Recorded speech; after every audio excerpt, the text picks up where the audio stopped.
The climate clock in Union Square is a constant reminder to New Yorkers of climate change, counting down the critical time window to reach zero emissions. But the existential nature of the installation leaves some feeling more discouraged than motivated. That's why producer Maggie Cole wanted to highlight some of the positive change makers in the fight against climate change in our city, including some who have not even hit double digits. These are tomatoes, and this is the cucumber. This is cucumber. Look how much it grew, because last week it was like this small. But then now look at this.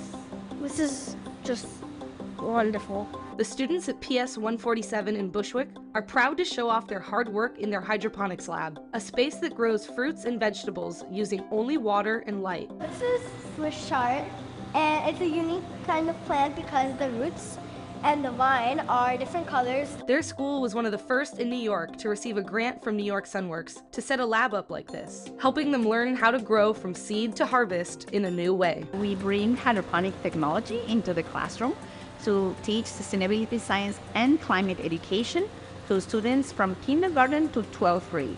So we provide not only a hands-on approach to learning, but also a way to learn and from a different perspective. Despite the climate crisis, despite the poisoning of our waterways, our soil, we don't have to sit hopeless. This community has always been a healthy food desert. This program is making a big impact, but the reality is, not every New Yorker has the kind of access to learning more about the effects of climate change.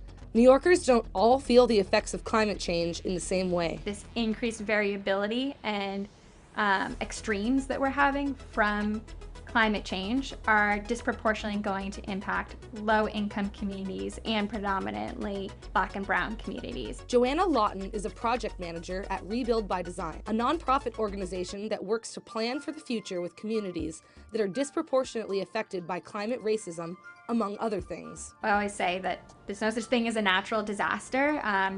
There is a natural hazard combined with the underlying or pre-existing conditions that were defined by decisions made, whether it be policies or urban planning.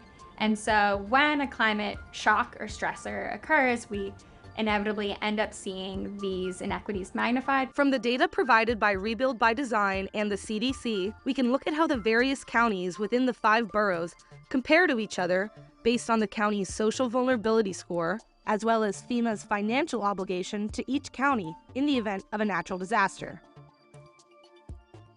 So when you're talking about climate change, you have to look at the history in terms of when we talk about institutional racism. Many of the communities are Black, Brown, low-income, POC. These are the communities that were zoned as industrial areas, so they didn't get the investments, they didn't get like any sort of green spaces, anything like that.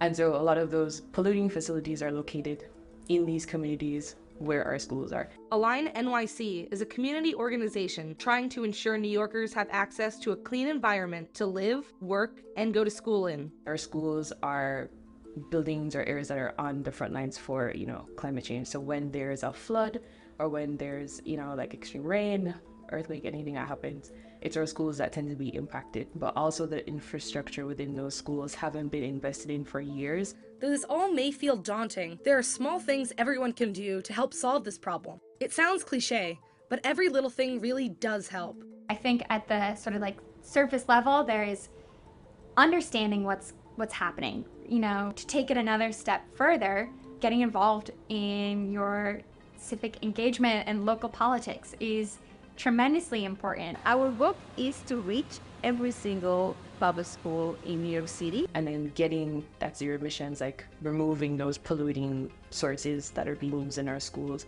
getting our schools down to that zero emissions by 2040. So we welcome anyone that wants to join.